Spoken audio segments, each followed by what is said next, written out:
वासुदेवाय।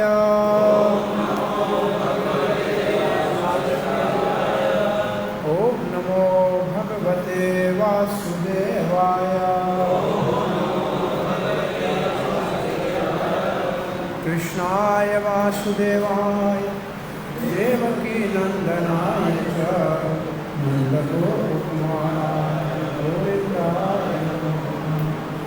जय श्री कृष्ण चैतन्य प्रभु नित्यानंद श्री अद्वैत गदाधर शिवासादि गौर भक्तवृंद। हरे कृष्णा कृष्णा कृष्णा हरे हरे, हरे राम राम राम हरे हरे। हरे कृष्ण कृष्ण बलराम मंदिर वृंदावन के भाग्यशाली भक्तों भक्ति शास्त्री के भगवद गीता के अध्ययन के 7वें अध्याय के अंतिम चरण में ये 6ठा विभाग है इस अध्याय का। विमोहित कैसे होता है और कृष्ण के तत्व ज्ञान से कैसे मुक्त होगा, जीवों के विमोहित होने का कारण।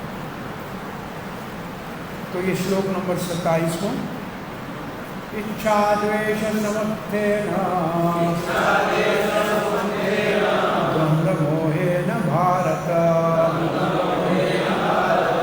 सर्वभूतानि सम्मोहं सर्गे यान्ति परन्तप। तो प्रश्न ये है कि जीव कब से मोह में पड़ गए, ये प्रश्न है भाई। कब से मोह में पड़ गए? बोले जब से सृष्टि हुई। जब से सृष्टि हुई, सर्ग हुआ, भगवान विष्णु ने जब से सृष्टि की तब से जीव मोह। बोला कितने? तो क्या लिखा है? सर्वभूतान, सब के सब। कितने मोहित हैं? और सब मोहित हैं। कब से मोहित हैं? बोले जब से सृष्टि हुई। ये दो तो बातें साफ समझ में आ गई ना। जीव कब से मोहित है? जब से सर्ग हुआ, जब से भगवान विष्णु ने सृष्टि की। और कितने मोहित है? सब। अब किससे मोहित है? इच्छा और द्वेष से। इच्छा का अर्थ है अपनी पसंद की चीज को प्राप्त करने की कामना। अपने इंद्रियों के सुख के लिए मनपसंद चीज को प्राप्त करने की कामना को इच्छा कहते हैं। और द्वेष का मतलब उसमें जो बाधा डालेगा, वो प्राप्त नहीं करने देगा, उससे द्वेष हो जाएगा। बोला फिर इच्छा द्वेष से क्या होता है? बोला इच्छा द्वेष से द्वंद्व उत्पन्न होते हैं। उससे द्वंद्व होते हैं। भाई ये मेरे को सुख दे रहा है तो ये मेरा सज्जन है, ये मेरे को दुख दे रहा है तो ये मेरा शत्रु है। तो ये द्वंद्व हो गया ना। और इससे होता क्या है? मोह। और मोह का अर्थ है अज्ञान। द्वंद्व मोह का मतलब द्वंद्व के कारण अज्ञान से। इच्छा द्वेष से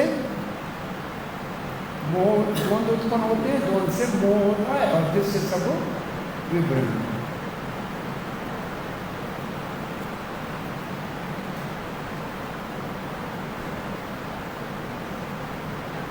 तो द्वंद्व क्या करते हैं?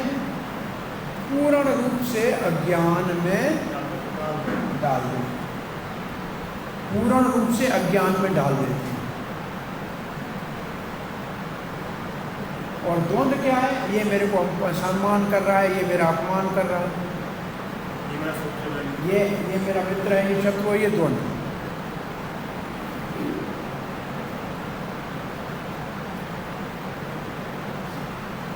और द्वंद्व से होगा अज्ञान, मोह। और मोह से क्या होगा? सम्मोह। देखो दो शब्द है ना। पहली लाइन में इच्छा द्वेष समुत्थेन, इच्छा द्वेष से उत्पन्न होने वाला क्या? द्वंद्व। उससे क्या होगा? मोह। इस मोह का अर्थ क्या हुआ? अज्ञान। अब सर्वभूतानि सम्मोहन, और ये अज्ञान सबको भ्रमित कर देगा। विमोहन का मतलब विशेष रूप से भ्रमित, पूर्ण भ्रम में पड़ जाएंगे।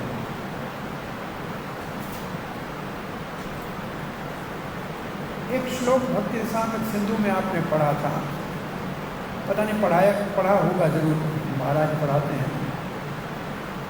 भक्ति का अधिकारी कौन है? तो एक भागवत का श्लोक है, उसमें 3 विभाग है। एक भक्ति का अधिकारी है, एक कर्म का अधिकारी है और एक ज्ञान का अधिकारी है। ये श्लोक है, यदरिच्छया मद कथादौ जात शरदा तुय पुमान। जिसको मेरी कथा में थोड़ी श्रद्धा हुई है वो तो है भक्ति का अधिकारी। न निर्वणो, वो भी नहीं जो संसार से बिल्कुल हताश है, कुछ नहीं चाहिए दुनिया का, वो ज्ञान के लिए अधिकारी है। नाति सक्त, और जो अति आसक्त है वो कर्म का अधिकारी है।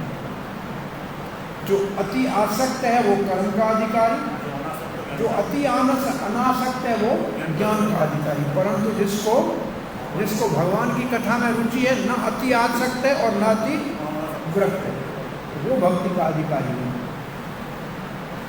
तो इसमें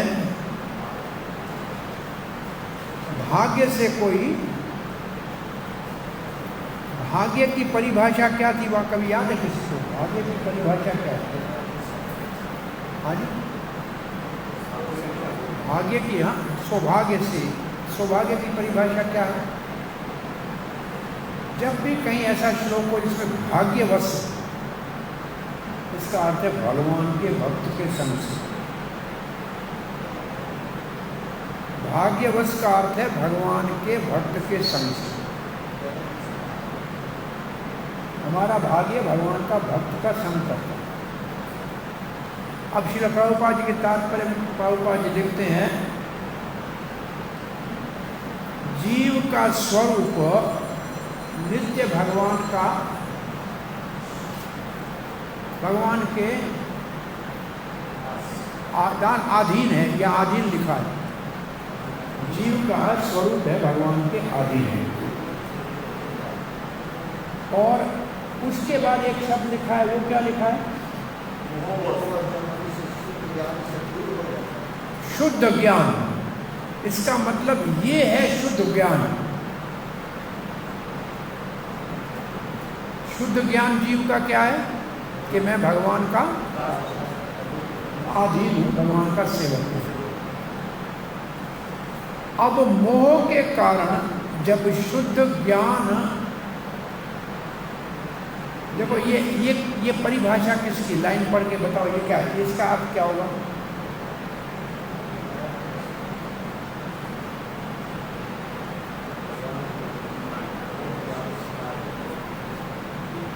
इसका क्या अर्थ होगा, जरा पढ़ो, पढ़ो अपने पुस्तक में पढ़ो जरा नीचे। जब शुद्ध में रहते हैं तो भगवान को जान पाते हैं, जब भगवान का वजूद में आते शुद्ध में चला जाता है तो भूल जाते हैं। इस लाइन का अर्थ है अज्ञानवश। एक लाइन में इसका अर्थ अज्ञानवश है कि नहीं? हाँ, जो ऊपर शुद्ध ज्ञान था, शुद्ध ज्ञान से अलग हो गया तो क्या होगा? भाई शुद्ध ज्ञान चला गया तो क्या बचा? जो अज्ञान होगा तो फिर माया के कारण वो भगवान को जान नहीं सकता। तो ये जो हमने पहले अज्ञान कहा था वो यहाँ प्रभुपाद का शुद्ध ज्ञान का, शुद्ध ज्ञान से विच्छेद होना, अलग होना। अब प्रभुपाद जी कहते हैं माया क्या करके दिखाती है? माया क्या करती है? माया करती है द्वंद्व। किस बात? माया करती है इच्छा द्वेष के द्वारा द्वंद्व उत्पन्न, इच्छा द्वेष के द्वारा द्वंद्व उत्पन्न करती है। यही सारा रोग है, बड़े से बड़ा, सबका रोग ही है। संसार में सबसे बड़ा रोग यही है।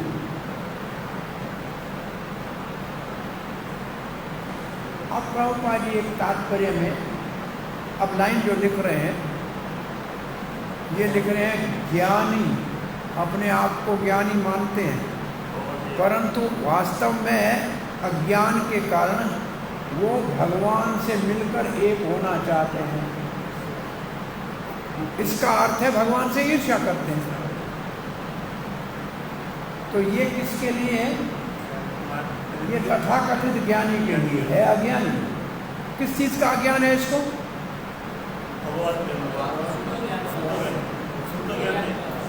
शुद्ध अपने स्वरूप का अज्ञान है। अपने स्वरूप के अज्ञान के कारण वो भगवान से एक होना चाहता है और भगवान से ईर्ष्या करता है। भगवान से एक होने का मतलब भगवान क्यों स्वामी है, हम भी स्वामी हो जाएं तो हम एक हैं। तो ईर्ष्या भी हो गई और स्वामित्व का भाव भी हो गया। ये प्रभुपाद जी का अपना तात्पर्य है। अब प्रभुपाद जी कहते हैं शुद्ध भक्त जो होते हैं वो ऐसे इच्छा द्वेष से विमोहित नहीं होते, दूषित नहीं होते। वो भगवान श्री कृष्ण को जानते हैं। कैसे जानते हैं? वो भगवान श्री कृष्ण को कैसे जानते हैं शुद्ध भक्त? भगवान की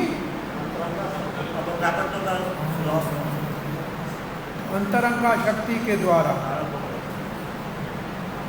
तब कौन सा श्लोक समझ में आना चाहिए? 4 का 6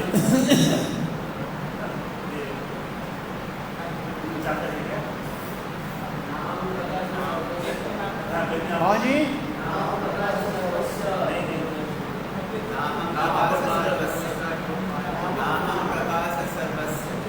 महात्मानस्तु मां भारत देवीं प्रकृतिमाश्रिताः भजत्यनन्य मनसो ज्ञात्वा भूतादिमाव्ययम्। ये भाव है कि भाई अंतरंग शक्ति के आश्रित होते वही भगवान को समझ सकते हैं। तो ये यही श्लोक है ना भगवद गीता में।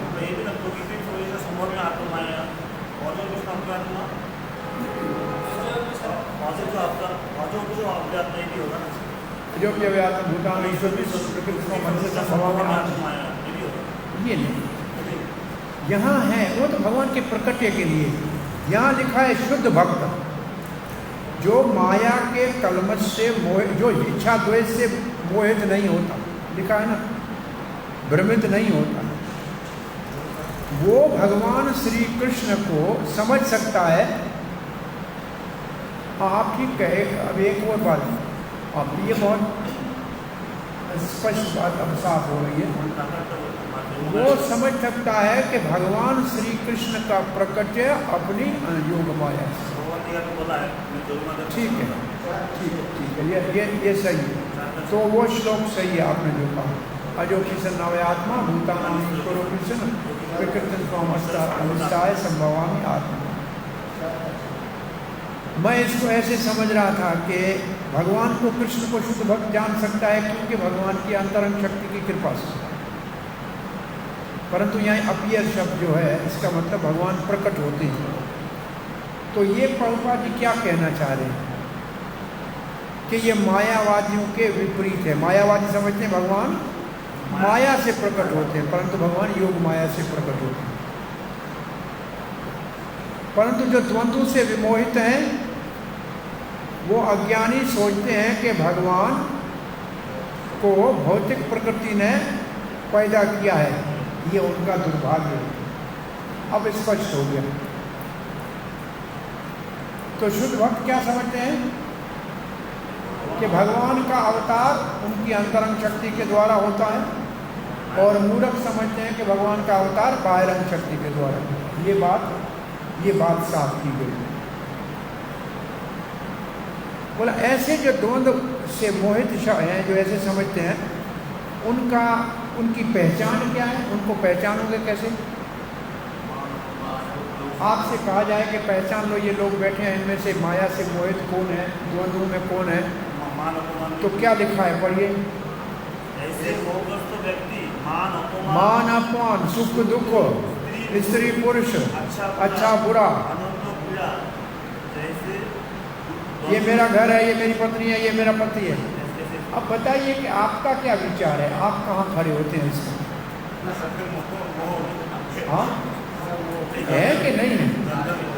ये मेरे को सम्मान दे रहा है, ये मेरा अपमान कर रहा है, लग रहा है कि नहीं? ये हम सब हैं कि नहीं इसमें फंसे हुए? ये सब अब प्रभुपाद ने कहा ये क्या है? पहचान है। इनके द्वारा पहचाना जा सकता है कि कैसे द्वंद्वों में फंसे हुए हैं। तो हम सब फंसे हुए हैं कि नहीं? पक्का ये भी जानते हैं भगवान श्री कृष्ण अंतरंग शक्ति के द्वारा प्रकट होता है, फिर भी ये सच है कि नहीं?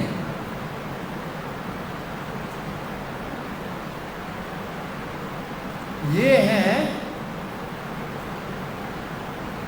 द्वंद्व जो विमोह में डालते हैं और जो इसमें पड़ जाते हैं वो पूर्ण रूप से मूर्ख हैं, इसलिए वो परम पुरुष भगवान को नहीं जान सकते।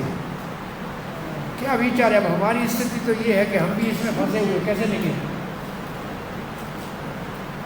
Siddhu Gopal, do you think we are all having all these characteristics? Honor, dishonor? Yes. So फिर भगवत गीता पढ़ने से हमारा लाभ? समझने के बाद भी फंसे हुए हो तो फिर महामूर्ख हुए ना। बिना समझे के फंसा तो मूर्ख। जैसे भगवान से मिले प्रसाद तो वो प्रसाद, भक्त से मिले तो महाप्रसाद। तो बिना जाने फंसे तो मूर्ख, जान के फंसे तो महामूर्ख। तो हमको क्या करना चाहिए? भगवान का संपत्ति अब इच्छा और द्वेष भी भगवान से जोड़ना चाहिए।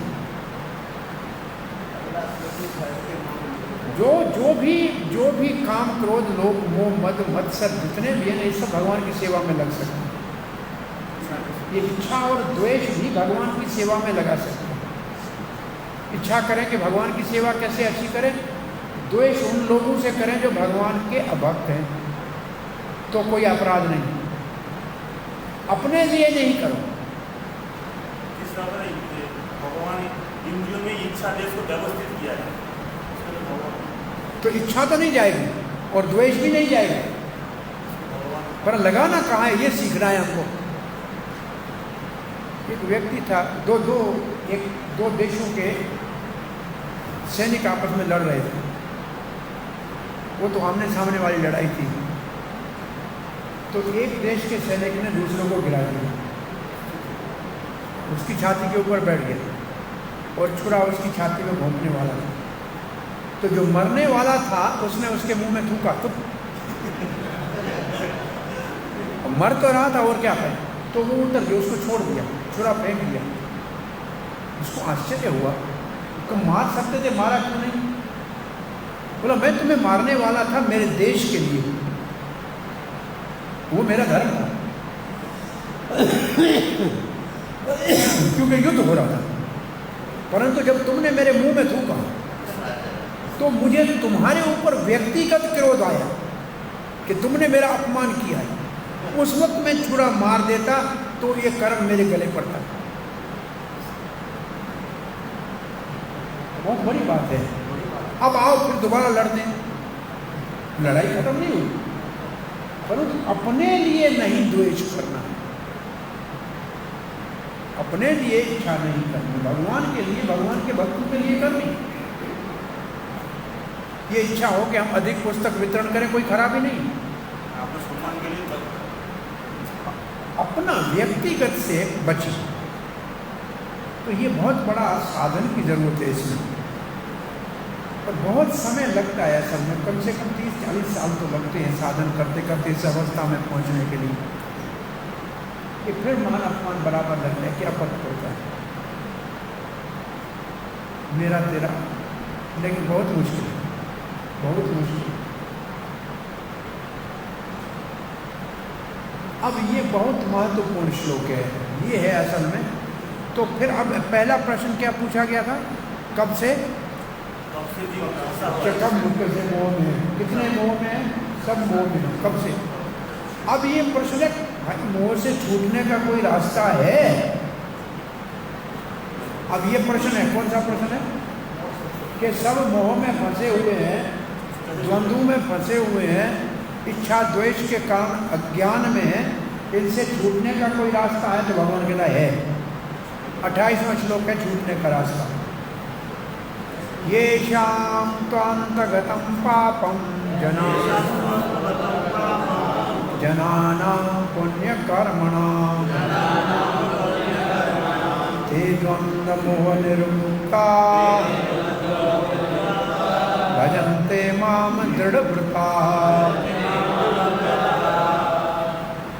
ये शाम तो अंतगतम पापम, जिनके पाप का अंत हो गया।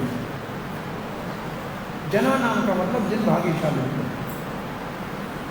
पुण्य कर्म, पुण्य कर्मों के द्वारा, ते द्वंद्व मोह निर्मुक्ता, वो द्वंद्व के द्वारा जो मोह है उससे मुक्त हो गए। फिर क्या कर रहे हैं? भजन्ते, मेरी भक्ति करते हैं, मेरे मान दृढ़ व्रता, बहुत दृढ़ व्रत धारण कर लिए। अब इस सारे श्लोक में एक शब्द बहुत महत्वपूर्ण है, पुण्य कर्म। और ये पुण्य कर्म दान पुण्य नहीं है, ये पुण्य कर्म योग साधन नहीं है, ये पुण्य कर्म है भगवान के भक्तों का संग, एकमात्र भगवान के भक्तों का संग, वो हमारे जीवन में पुण्य उत्पन्न करेगा। सारे श्लोक में सार है भगवान के भक्तों का संग। वो पुण्य नहीं। अब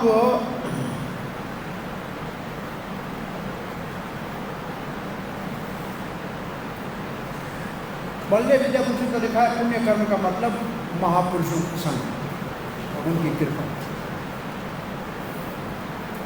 तो फिर भक्ति का अधिकारी कौन है?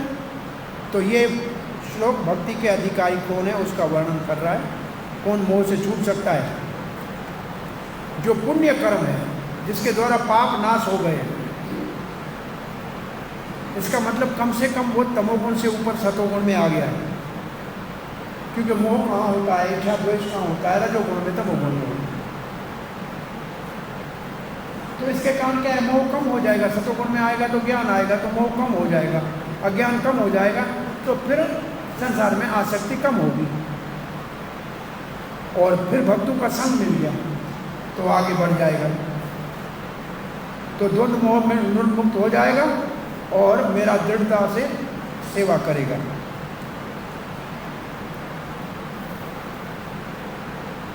अब एक लाइन फिर दोबारा मैं इसलिए कह रहा हूँ, कोई भी ऐसा पुण्य कर्म नहीं है जो भक्ति को उत्पन्न करे। कोई भी ऐसा पुण्य कर्म नहीं है जो भक्ति को उत्पन्न करे। भक्ति के उत्पन्न होने का एकमात्र कारण है भक्त का संग। ठीक है, ये लाइन पक्की याद करनी है। भक्ति जन्म हईते भक्त संगे, ये चेतन चैतन्य में लिखा है, भक्ति जन्म हईते भक्त संगे। भक्ति का जन्म भक्त के संग में होता है। जन्म सिद्ध हो भक्त संग मुख्य अंग। भगवान मिल जाए फिर भी भगवान भक्त का संग मुख्य अंग है। अब चक्रवर्ती पाद इस बात का प्रमाण दे रहे हैं।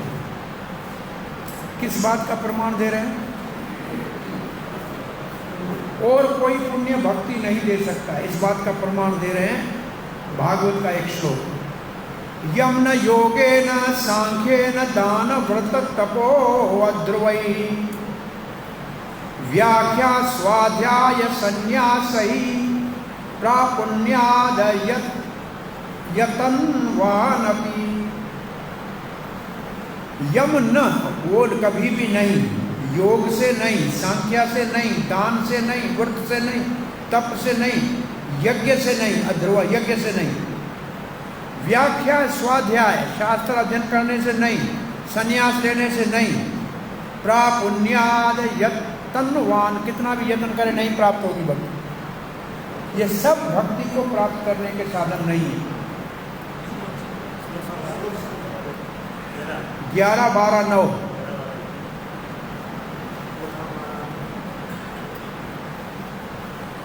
पुण्य कर्म शुद्ध भक्ति के ऊपर आश्रित है, भक्ति कर्म के ऊपर आश्रित नहीं है। एक ये लाइन भी जीवन में जोड़ दो कि शुभ कर्म भक्ति के ऊपर तो आश्रित है, परंतु भक्ति शुभ कर्मों के ऊपर।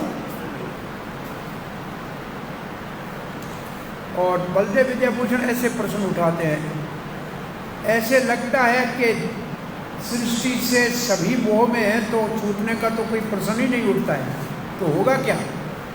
तो कहते हैं सभी तो बेचारे फंसे हुए। तो भगवान के श्लोक कहते हैं नहीं, जो पाप का नाश करेगा। कैसे लिखा है, श्लोक लिखा है, महात्मा की कृपा दृष्टि से। प्रभुपाद जी ये श्लोक लिखे इसके लिए, महत सेवया द्वारम विमुक्ता, ये श्लोक लिखा है ऋषभदेव का, और इसके विपरीत का भी लिखा है। तो मुख्य बात क्या हुई, पाप कैसे नाश होगा। अब आप इसको प्रैक्टिकली प्रचार में कैसे समझाएंगे कि भक्त के संग से पाप मुक्त होता है।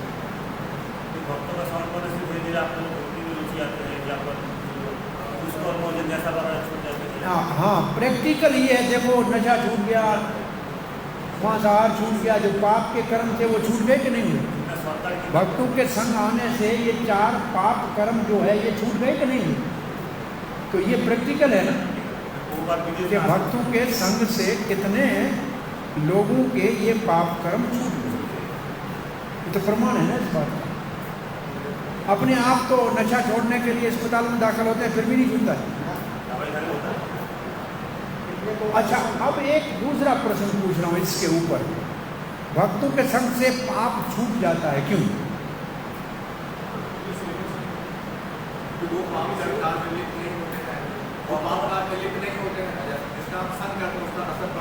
इसके संग करते उसका एक और चीज है इसमें, वो भगवद गीता के दूसरे अध्याय का श्लोक है।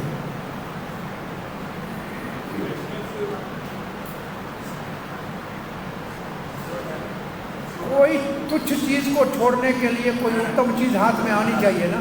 तो भक्तों के संग में उसको क्या मिलता है, रसो वही आपसम परम दृष्टवान, वो भक्ति का आनंद मिलता है, प्रसाद मिलता है, कीर्तन मिलता है, तो उससे तुच्छ फिर पाप कर्म में रुचि नहीं होती है।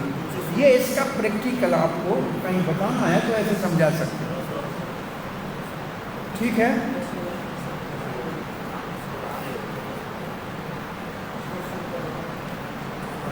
जिनके ऊपर महात्माओं ने कृपा की वही मेरा भक्ति भजन कर सकते हैं, दृढ़ व्रत धारण करके, तो मोह से मुक्त हो जाएंगे और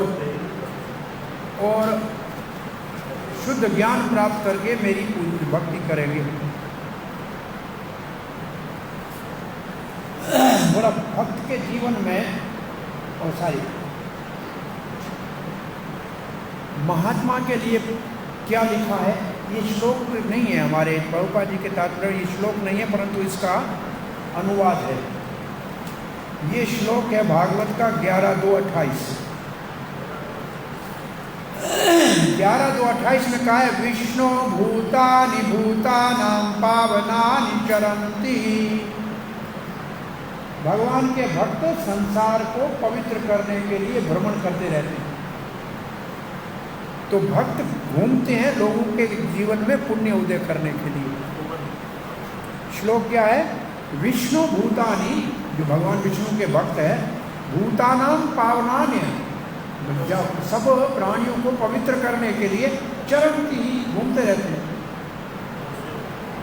ठीक है। पुण्य का अर्थ है, अमरकोश में एक पुण्य का अर्थ है प्रसन्न करना।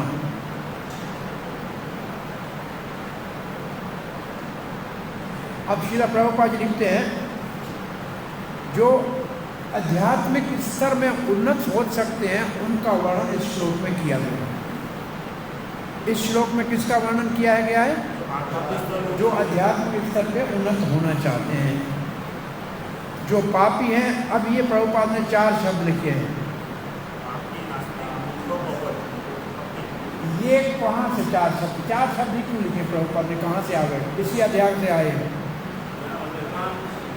नराधमा वाला वही है, वही भाव है, वो वही श्लोक का भाव है। दुष्कृतिनो मूढ़ा प्रपद्यन्ते नराधमाया प्रज्ञानाशून्य, वो भाव है।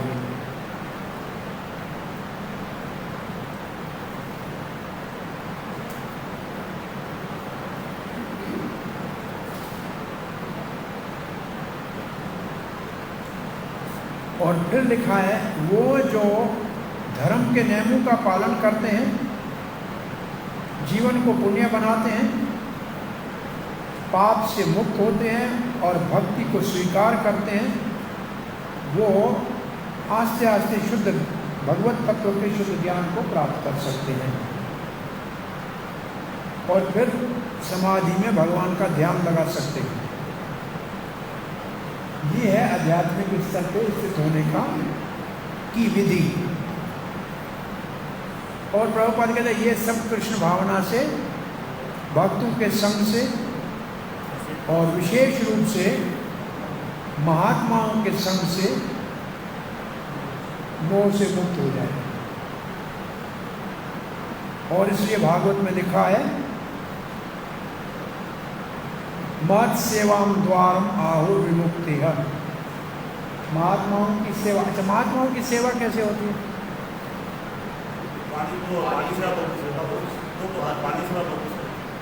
वाणी और वपु सेवा होती है। महात्मा की सेवा है उनसे सत्संग सुन के उसको जीवन में उतारना। मुख्य महात्मा की सेवा ये है। वो शारीरिक सेवा है, कोई भी करेगा, ठीक है, परंतु आध्यात्मिक उन्नति के लिए उनके शिक्षा को जीवन में उतारना। संत की सेवा हर नाम ध्याई। साधु की सेवा का मतलब है भगवान के नाम का सुमरण करें। साधु की सेवा का मुख्य लक्ष्य है। साधु के संग में मिलेगा क्या? साधु संग में सत्संग मिलेगा। साधु संग में मिलेगा सत्संग, और सत्संग मिलेगा तो फिर भगवान की ओर आकर्षित हो जाएगा। और इसके विपरीत प्रभुपाद ने क्या किया? तमोद्वारम योषितम संगी संगम। इसका क्या अर्थ है? स्त्री और स्त्री लंपट के संग से नरक का द्वार।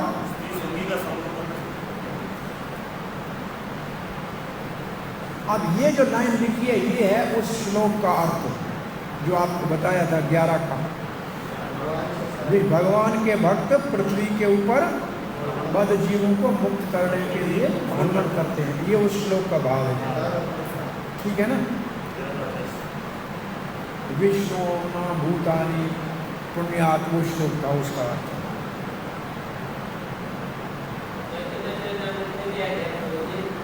हाँ जी, क्या है?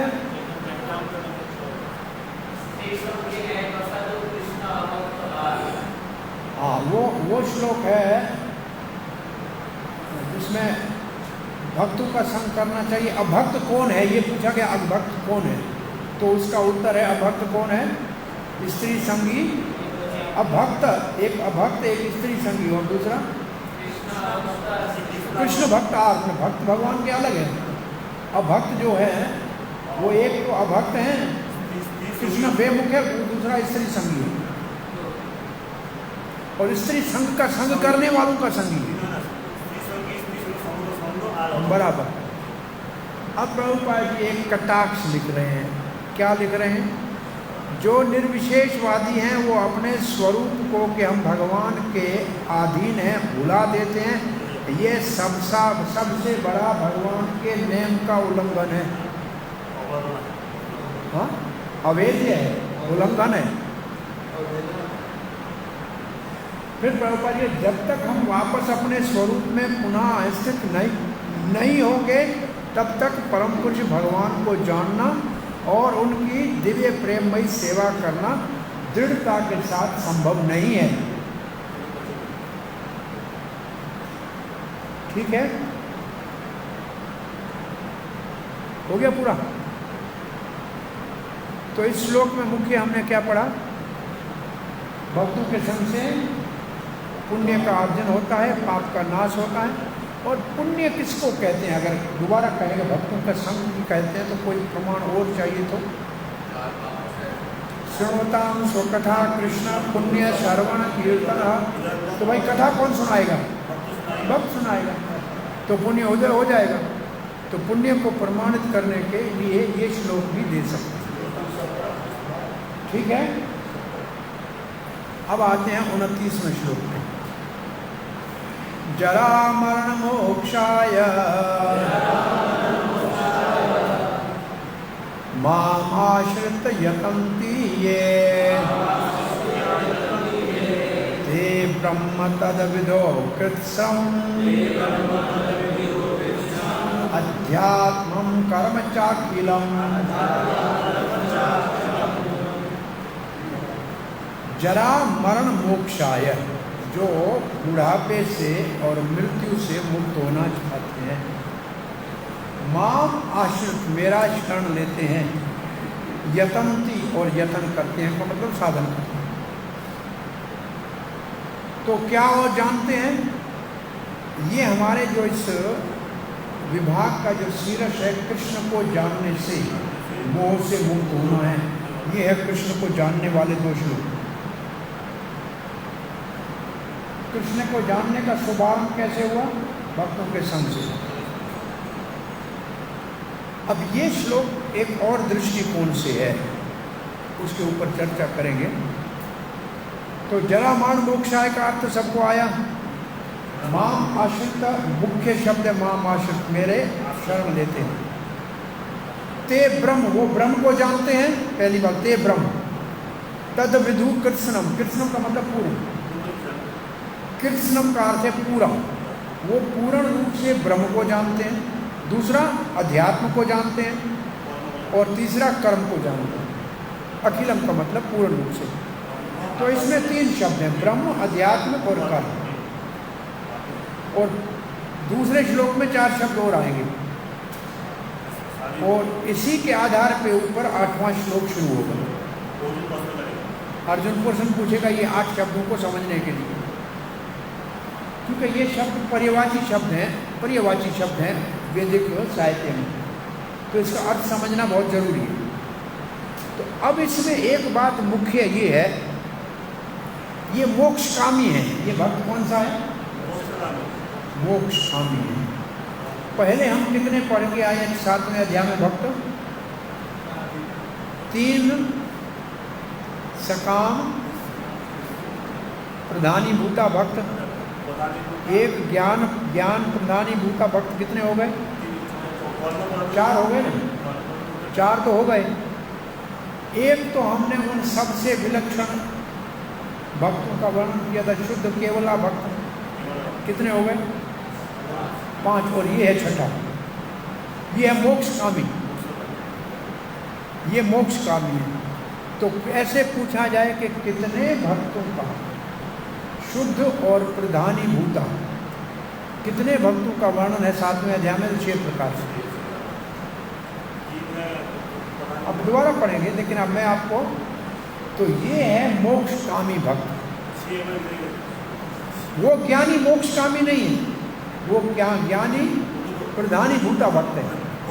और ये जो ज्ञानी है ये मोक्षकामी है, ये उससे नीचे, उन तीनों से ये नीचे।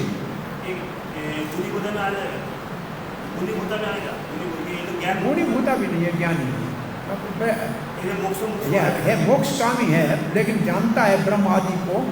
इसका अर्थ है कि वो वैसा नहीं। तो अब इस श्लोक का अर्थ तो समझ में लिया।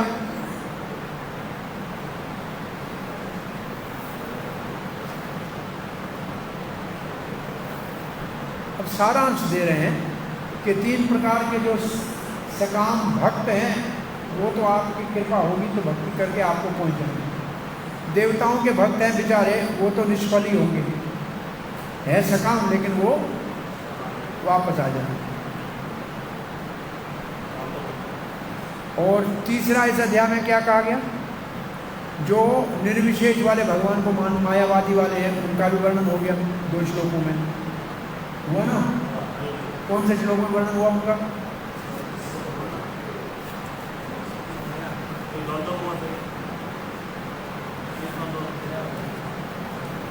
दो श्लोकों में वर्णन हुआ मायावादी का, ज्ञानी 24-25 में होगा।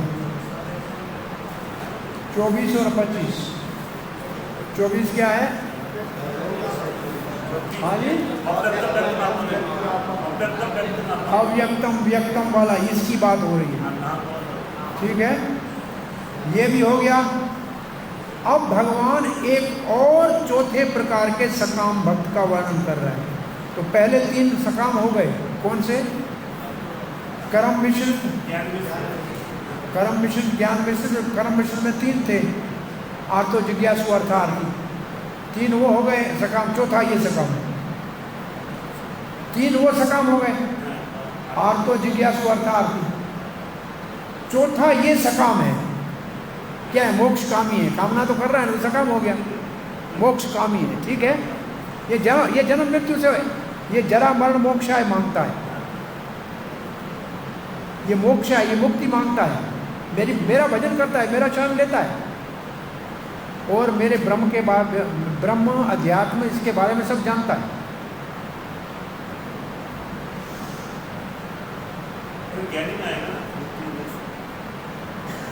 यहाँ क्या ये प्रसंग भक्त का, भक्ति है तब उसको मुक्ति मिलेगी, नहीं तो नहीं मिलेगी। ये चौथा सकाम भक्त, उन तीनों से नीचे स्तर का।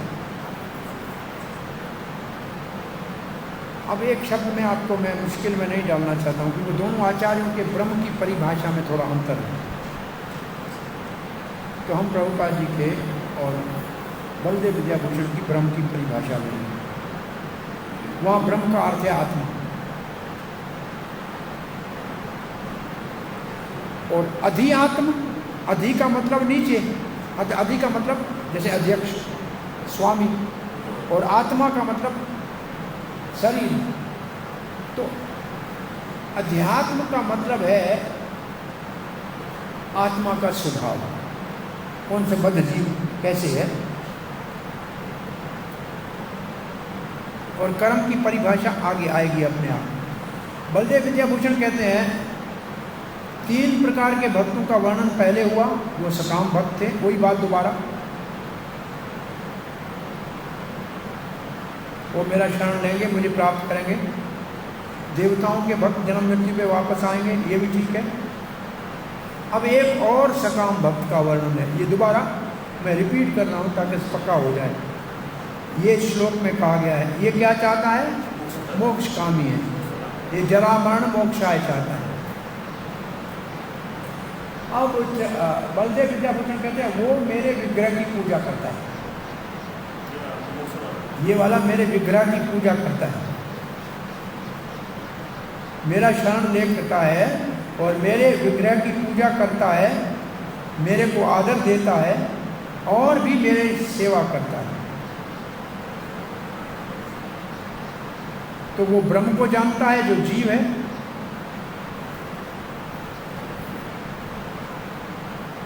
और उससे जो जुड़ी हुई चीज़ें उनको पूरा रूप से जानता है, और जीव के जो संस्कार हैं जिसके कारण जीव के संस्कार जिसके कारण जीव कार्य करता है उसको जानता है और कर्म को जानता है। और शब्द ब्रह्म, आध्यात्मिक, अखिल कर्म, इन शब्दों का 8वें अध्याय में विस्तार होगा।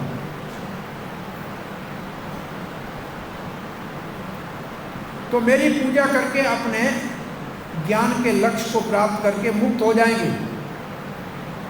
परंतु ये जो हैं मोक्ष कामी, ये मुझे अपने वश में नहीं कर सकते, ये मुझे अपने वश में नहीं कर सकते और मेरे स्नेह के पात्र भी नहीं है, परंतु ये मुक्त हो जाएंगे। वो पार्षद हो जाएंगे दास स्थान में, वो तो दास तक थे, ये नहीं, ये बेचारे ब्रह्म में लीन होने वाले हैं। तो ये निराकार, ये ब्रह्मवादी है, ये मायावादी नहीं है।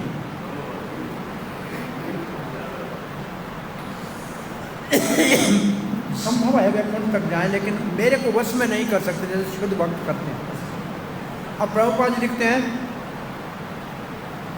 प्रभुपाद जी कथा शुरू ही करते, जन्म मृत्यु जरा व्याधि, ये तो शरीर का धर्म है, आत्मा का धर्म है ही नहीं। ये तो सारा शरीर का धर्म है, और आत्मा का तो न जन्म है, न मृत्यु है, न जरा है, न व्याधि है।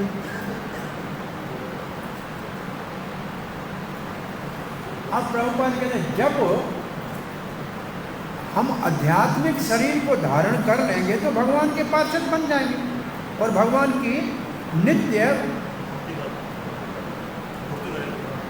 वास्तविक मुक्त होकर भगवान की नित्य सेवा में लगेंगे। वास्तविक रूप से मुक्त, असल में मुक्त होकर भगवान की वास्तविक सेवा में लगेंगे। कब लगेंगे? चलो, कब लगेंगे भगवान की सेवा में? लिखा क्या? जब आध्यात्मिक स्व शरीर प्राप्त होगा। क्या लिखा है? क्योंकि भौतिक शरीर को तो जन्म मृत्यु है, आध्यात्मिक शरीर होगा तो जन्म मृत्यु होगी नहीं, तभी भगवान की सेवा में लग सकते हैं। तो भगवान की सेवा में नित्य शाश्वत कब लग सकते हैं? जब आध्यात्मिक शरीर, उसको हमारी भाषा में क्या बोलते हैं संस्कृत में? स्वरूप सिद्धि। स्वरूप सिद्धि, अपने स्वरूप में स्थित। अब प्रभुपाद जी ब्रह्म के लिए एक हमारे कहते हैं अहम ब्रह्म अस्मि, ये है वेद का वाक्य, इसको कहते हैं वेद में महावाक्य। और अहम ब्रह्मस्मि का अर्थ है, प्रभुपाद जी का कहना है कि अहम ब्रह्मस्मि का अर्थ है कि मैं चेतन जीव हूं, मैं जड़ शरीर नहीं। ये है अहम ब्रह्मस्मि का अर्थ वैष्णव, कि मैं शुद्ध चेतन सच्चिदानंद जीव हूं, मैं भौतिक शरीर नहीं हूं। जबकि मायावादी अहम ब्रह्मस्मि को क्या कहते हैं? मैं वही ब्रह्म हूं, जो वो ब्रह्म है वो मैं हूं। वहां दूसरा एक और महावाक्य क्या उनका? तत्त्वम असि, तत्त्वम असि, जो वो है वो मैं हूं। और भी ये महावाक्य है, सो अहम, वही मैं हूं। और उसके लिए वैष्णव क्या कहते हैं? सो के आगे द लगा देते हैं, दासो अहम हो जाएगा, बस काम बन गया।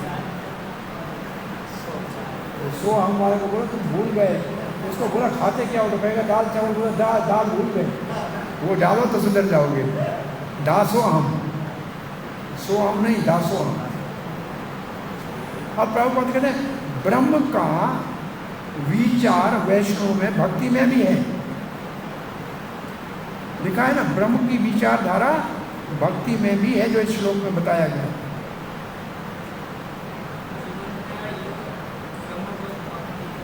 हाँ, है ना। अब प्रभुपाद जी लिख रहे हैं, जो क्या लिख रहे हैं, बहुत अच्छी बात लिख रहे हैं। शुद्ध भक्त ब्रह्म, दिव्य ब्रह्म स्तर में स्थित होता है।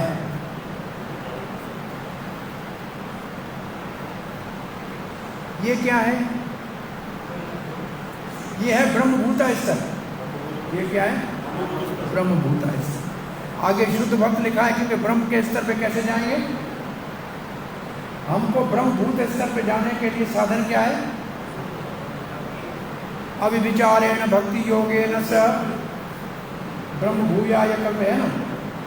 एकमात्र अनन्य भक्ति से हम ब्रह्म, तो यहाँ जो शुद्ध भक्त है वो है अनन्य भक्त, और ब्रह्म स्तर है ब्रह्मभूता। ये समझ में आया? ब्रह्मभूते पहुंच गए। फिर लिखा है, फिर हम अपने दिव्य कार्यों के विषय में जानेंगे। और ये क्या है असल में? ये उस श्लोक का लास्ट लाइन है। वो श्लोक पढ़िए। ब्रह्म भूता प्रसन्नात्मा शोचति न नाशति मद भक्तिम लभते परम का मतलब सारे दिव्य कार्य भक्ति के, तब मेरी परा भक्ति में मेरे दिव्य सेवा में लगेगा। ये बात स्पष्ट हो गई। तो ये श्लोक है यहाँ, ये जो लाइनें 4 है ना, इस श्लोक का भाव है। अब प्रभुपाद जी सारांश दे रहे हैं।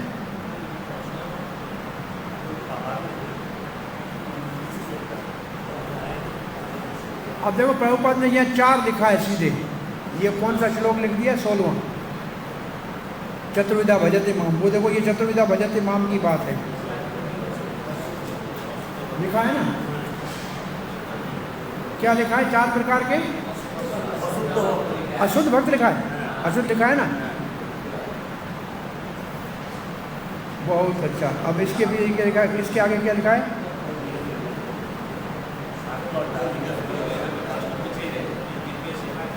हाँ, 4 प्रकार के अशुद्ध भक्त। हाँ,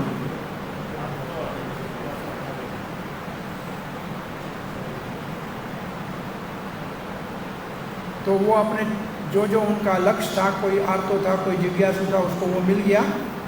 फिर भगवान की कृपा हुई, कृष्ण भावना में आगे बढ़े और भगवान के संग को प्राप्त किया। ये तो हो गया 4। ये उसमें 4, इसका मतलब क्या है? 3 सकाम और 1 ज्ञानी, ये पूरे हो गए 4। अब आगे लिखा है जो देवताओं की पूजा करते हैं और भगवान तक पहुंचेंगे नहीं, वो तो वापस देवताओं के लोग जाएंगे, फिर लौट के आएंगे। ठीक है। और उससे नीचे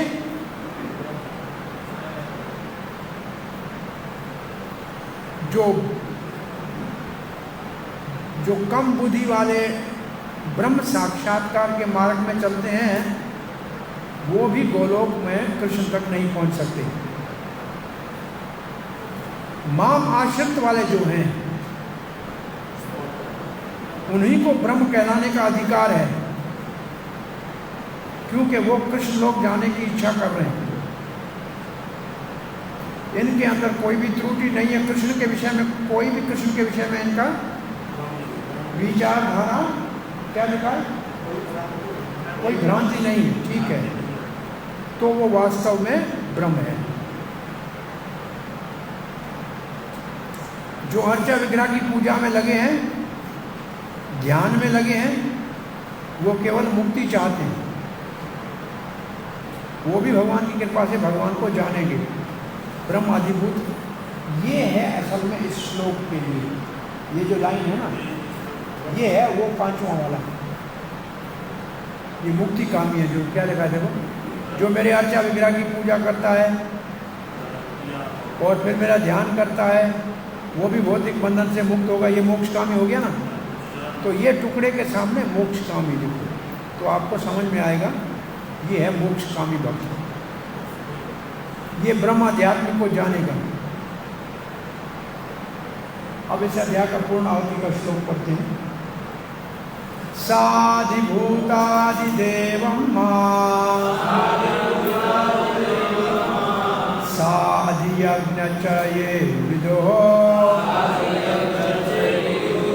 प्रयाणकालेऽपि च मां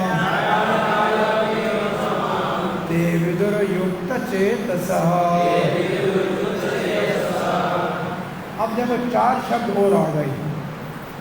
स तो छोड़ दीजिए, अधिभूत अधिदेव, अलग अलग शब्द लिखे। अधिभूत अधिदेव। अधिभूत का मतलब भौतिक जगत, अधिदेव का मतलब भगवान का विराट रूप। ये आएगा, पढ़ेंगे आपके अध्याय में। और अधियज्ञ, ये हुआ तीसरा। तो 3 वहां से 3 यहां हो गए ना। फिर है प्रयाण कालेपि, अंत समय, मृत्यु के समय वो मेरे पास आएंगे। विदुर युक्त चेतसा, जिनकी चेतना मुझसे जुड़ी हुई है। विदुर चेतसा का अर्थ क्या लिखा है? विदु, ये माम विदु जो मुझे जानते हैं, अधिभूत के साथ, अधिदेव के साथ, अधियज्ञ के साथ, ये विदु सबके साथ लगेगा। यत चेत सह, क्या लिखा यत चेत का शब्द अर्थ? हाँ जी, जिसके मन मेरे ऊपर लगे हुए हैं, जो मेरे ज्ञान में स्थित हैं, ठीक है, अंतकाल मेरे पास आएंगे।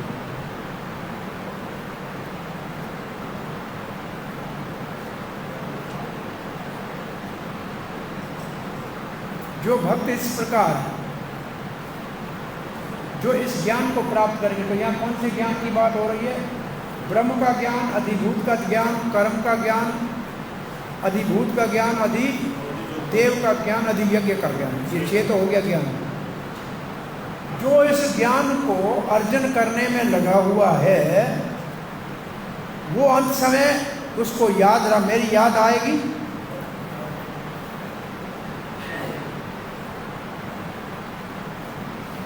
और जिसको मेरी याद आएगी मेरे पास आ जाएगा। परंतु दूसरे जो कर्म करते हैं अपने इच्छा के लिए, उनके अंत समय मेरी याद नहीं आएगी। इसका अर्थ ये, तो कुछ लोगों को अंत समय मेरी याद आएगी जो भक्ति के साधन में लगे हैं और इस ज्ञान को अर्जन किया है, और नहीं किया है उनको दूसरे जन्म में जाएंगे। बाकी ये जो शब्द हैं अधियज्ञ, अधिभूत, इसका वर्णन आगे आएगा। अब फिर कहा है 6 प्रकार के भक्त, वो 6 प्रकार के भक्त आपने आपको बता दिए। छठा प्रकार कौन सा बताया, जरा बताइए।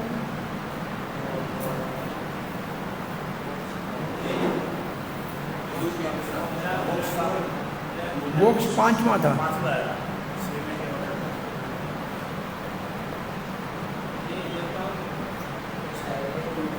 केवला भक्त, जो सबसे महत्वपूर्ण है वो, तो छठा कौन सा है?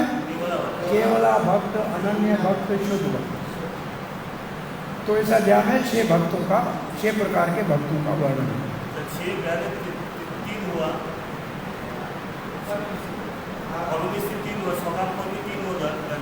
3 सकाम कर्म विशुद्ध भक्त और 1 ज्ञान विशुद्ध, वो तो हुआ 16 श्लोक में, और 29 में 1 हुआ मोक्ष कामी, 5 और छठा शुद्ध।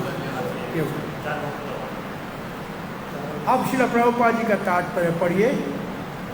जो कृष्ण भावना भावित हैं, उसमें कार्यरत हैं और उस मार्ग से कभी विचलित नहीं होते, वो पूर्ण रूप से परम पुरुष भगवान को समझ लेते हैं।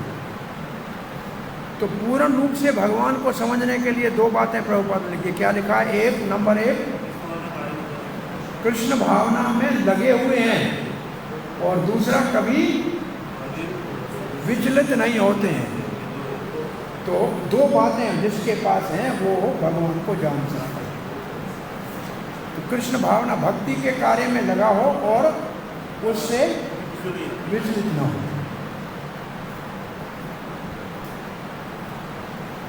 कृष्ण भावना का संग,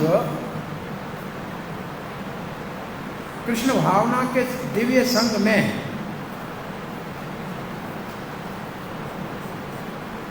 अब देखो ये जो 2 शब्द हैं आपके पास क्या लिखा है?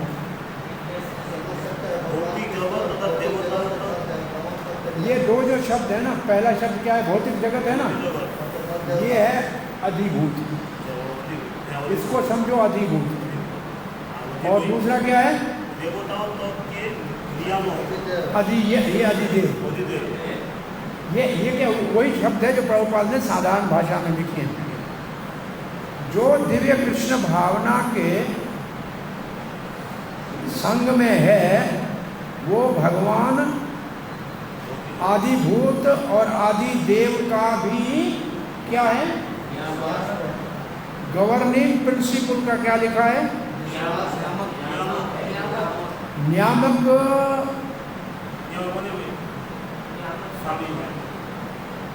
Governing principal, governing principal,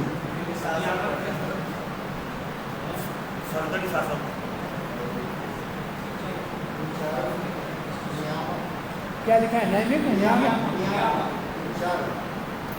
principal होना चाहिए, governing principal.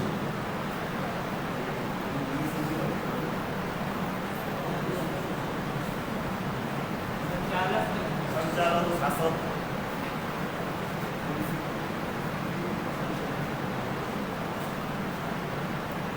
governing principle of material manifestation and even of the demigods। आदिदेव और आदिभूत के अधिपति आदिभूत और आदिदेव के अधिपति आधिपत्य सिद्धांत को जानते हैं, होना ये चाहिए। और प्रिंसिपल का अर्थ होगा सिद्धांत। आधिपत्य, इन दोनों के अधिपति भगवान हैं। कृष्ण भावना के दिव्य संग में रहोगे तो पता लग जाएगा कि भगवान श्री कृष्ण आदिदेव और आदिभूत के आधिपत्य सिद्धांत है। आधिपत्य सिद्धांत नहीं, ठीक है।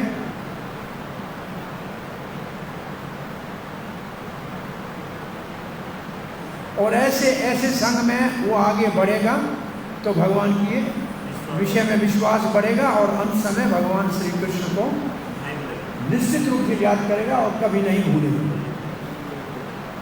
और तब वो भगवान के धाम चला जाएगा गोलोक वृंदावन। अब यहाँ तक तो इस श्लोक का वर्णन हुआ। अब प्रभुपाद जी सारे 7वें अध्याय का सारांश दे रहे हैं। अब 7वें अध्याय का प्रभुपाद जी का सारांश समझिए। 7वें अध्याय में विशेष रूप से कैसे हम पूर्ण कृष्ण भावना भावित हों ये सिखाया गया। 7वें अध्याय का प्रभुपाद की भाषा में क्या उद्देश्य है? पूर्ण रूप से कृष्ण भावना भावित कैसे हों, ठीक है। और उसके लिए सबसे मुख्य पहला अंग क्या है? दूसरी लाइन में आरंभ में भक्तों का संग कृष्ण भावना में। तो पहला कृष्ण भावना पूर्ण कैसे हो, उसके लिए आरंभ कैसे करेंगे? भक्तों के संग। ये दूसरी बात। अब तीसरी बात, ऐसे संग से भगवान के संपर्क में आएंगे और भगवान की कृपा से परम पुरुष भगवान श्री कृष्ण को समझ पाएंगे। ये हुआ तीसरी बात।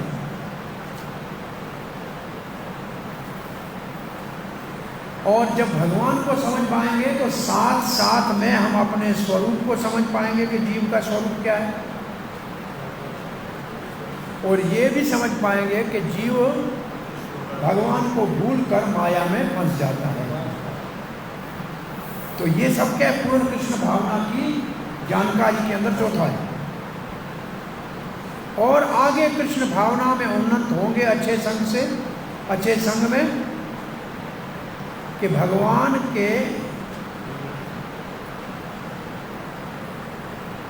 श्री कृष्ण को भूलने के कारण उसी को दोबारा वही बात दोबारा आ गई है, भौतिक प्रकृति के नियमों में बंधा हुआ है। और ये भी जानेगा कि मानव जन्म पुनः कृष्ण भावना में स्थित होने के लिए शुभ अवसर है और उसका पूर्ण सदुपयोग करें और भगवान की अहितों की कृपा को प्राप्त करें। ये तो हुआ, यहाँ एक विभाग हुआ पूरा 7वें अध्याय का। ये कौन सा विभाग पूरा हुआ? 7वें अध्याय में पूर्ण कृष्ण भावना भावित होने की विधि है, उसके ये 4-5 अंग पूरे हुए, ठीक है। अब प्रभुपाद जी और क्या है 7वें अध्याय में? पूर्ण कृष्ण भावना भावित होने के अतिरिक्त क्या है वो बोल रहे हैं। और इस अध्याय में कई विषयों के ऊपर चर्चा हुई है।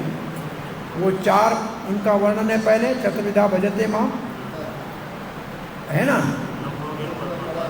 और फिर ज्ञान का, हाँ, उसके बाद ब्रह्म को जानने वाला, फिर परमात्मा को जानने वाले का वर्णन है, और जन्म मरण से मुक्त होने वाले का, ये सब इनका सब का वर्णन है, ठीक है। अब ये प्रभुपाद जी इसको कैसे बोल रहे हैं, ये सब क्या जरूरत है इसकी? ये बोला ये है इस अध्याय में, परंतु कोई कृष्ण भावना के स्तर पे उन्नत हो जाए तो इन सब और साधनों की कोई आवश्यकता नहीं।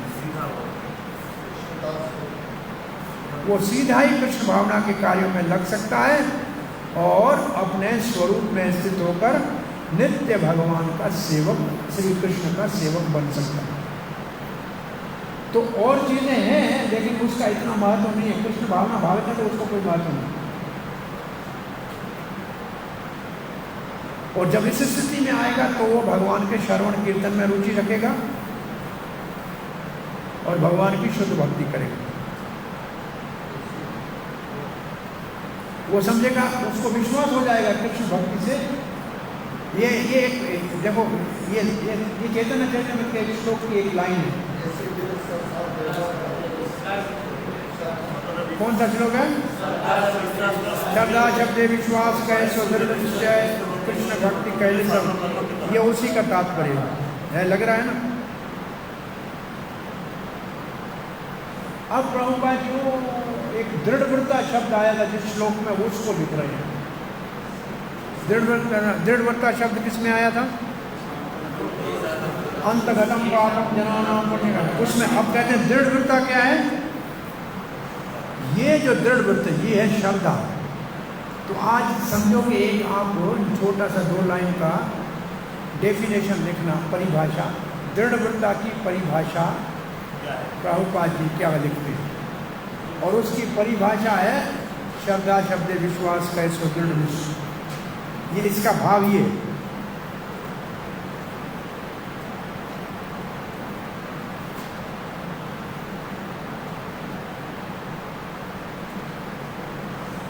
और ये भक्ति का और कृष्ण भावना का शुभ आरंभ है।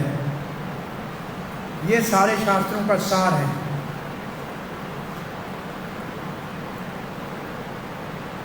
और 7वां अध्याय इस श्रद्धा का क्या है? अंतिम लाइन क्या है इस श्रद्धा का? यही अंतिम लाइन क्या है? 7वां अध्याय भगवत गीता का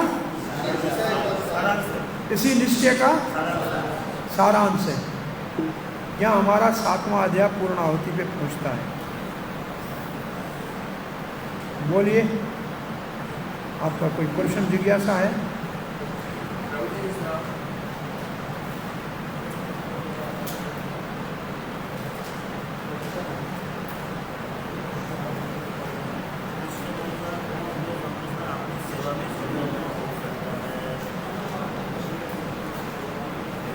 कोई प्रश्न जिज्ञासा?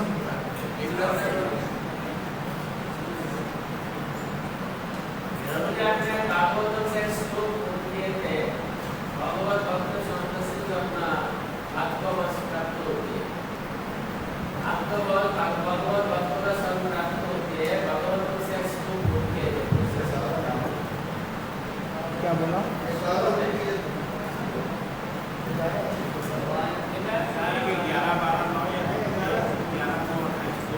हाँ, दो श्लोक बोले थे महाभारत के श्लोक।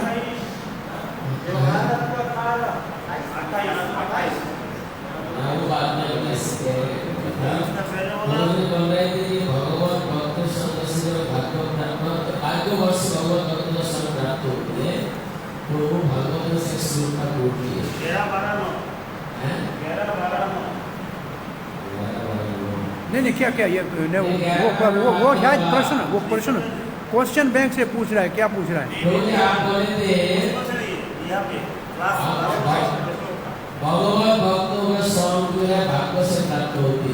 वो ये चैतन्य चरितामृत से है।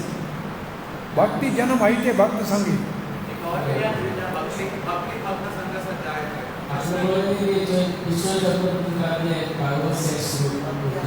ओ वो श्लोक मैं समझा वो 12 का था, आपको बताया था कि ये कोई साधन से भक्ति नहीं हो सकती है। वही श्लोक पूछ रहा है ना। अब आपको वो श्लोक ढूंढ के निकाल के देता हूँ भाई। नंबर क्या है? 11वें अध्याय का है, ये तो पक्का है।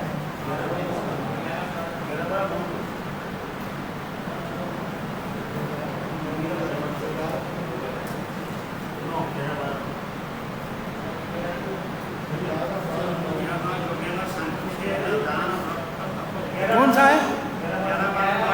11, 12, 9। हाँ जी 11, 12, 9 जी। इसका पहले देखो और एक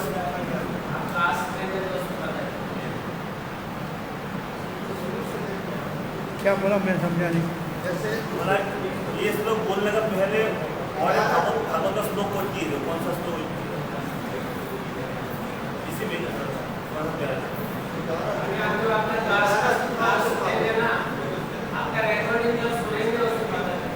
चलो पता लग जाएगा। इसके आगे इससे पहले कोई श्लोक, वो इससे पहले तो वही कहा, पुण्य पुण्य के लिए कहा था, वो तो नहीं शरणोताम सो कथा कृष्ण तो नहीं बोला था।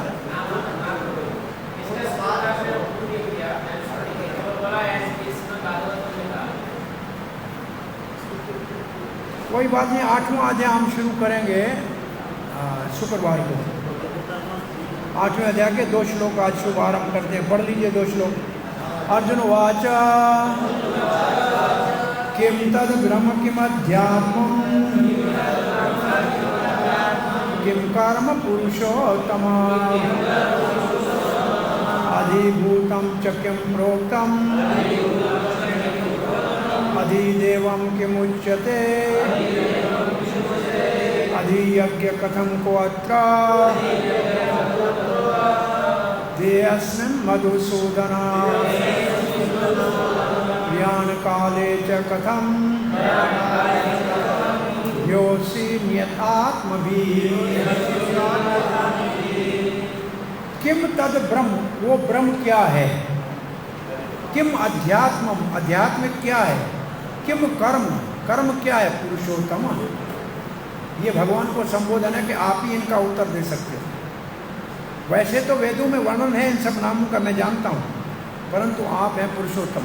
आप अंतिम बताइए, आप क्या जानते हैं इसके, आपका क्या अर्थ है इसका, आपका इसको क्या मानते हैं। अधिभूत किसको कहते हैं, अधिदेव किसको कहते हैं। अब 5 तो हो गए प्रश्न, यहाँ हो गए ना। छठा है अधियज्ञ कौन है, और 7वां है देह में वो अधियज्ञ कहाँ रहता है। मधुसूदन नहीं, वो देह में कहाँ रहता है। अधियज्ञ कथम को अत्र देह, अधियज्ञ कौन है और देह में कहाँ रहता है।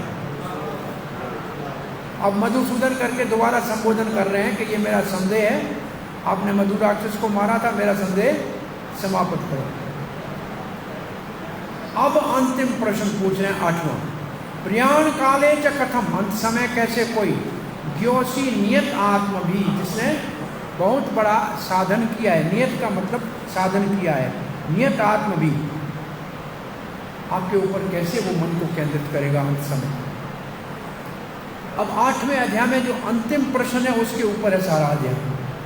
अंतकाले भगवान का ध्यान कैसे होगा, मुख्य बात है वो, परंतु इन सब का एक एक शब्द में भगवान अर्थ बताएंगे। तो ये हम शुरू करेंगे। आप समय मिले तो पहले विभाग है 4 श्लोक, 1 से 4 है अर्जुन के प्रश्न और कृष्ण के उत्तर।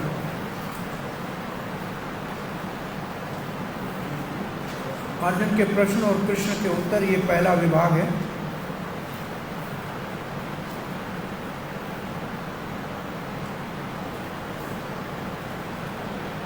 और दूसरा विभाग है 5 से 8, अंत समय कृष्ण का सुमरन। तो हम प्रयास करेंगे कि यहाँ तक तो शुक्रवार को पूरा कर सकें, ठीक है। वैसे होगा नहीं, फिर भी प्रयास करेंगे।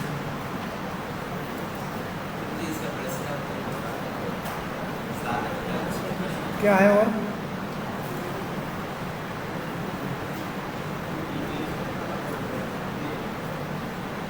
वैसे तीसरा विभाग जो है लिखा है कृष्ण का स्मरण पर है, ये योग मिश्रित भक्ति। 9 से 13 योग मिश्रित भक्ति।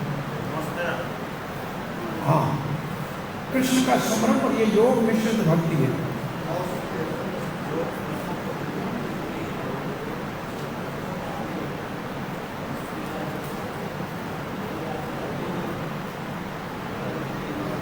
और 14 से 16 है शुद्ध भक्ति। 14 से 16 है शुद्ध भक्ति। यहाँ तक कम से कम हमको दूसरे सप्ताह में पूरा करना है। ठीक है, फिर आगे जितना होगा देखेंगे। अब 7वें अध्याय के प्रश्न लाइए तो 1 मिनट देख लें।